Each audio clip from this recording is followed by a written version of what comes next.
Scan for Sovi and straight A's only. Let's go! Calculus-related rates problems are fast to solve with correct variables. Let's find this distance rate together right now.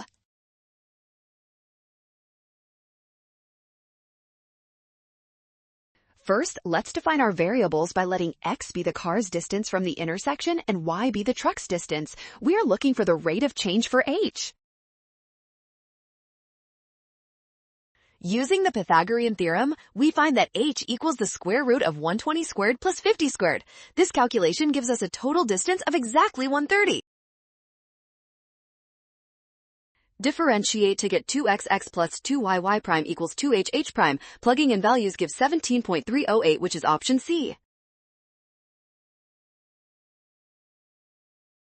Well done! Scan the code. You can learn better with Sovi. Watch signs carefully and always trust given values to avoid a rush.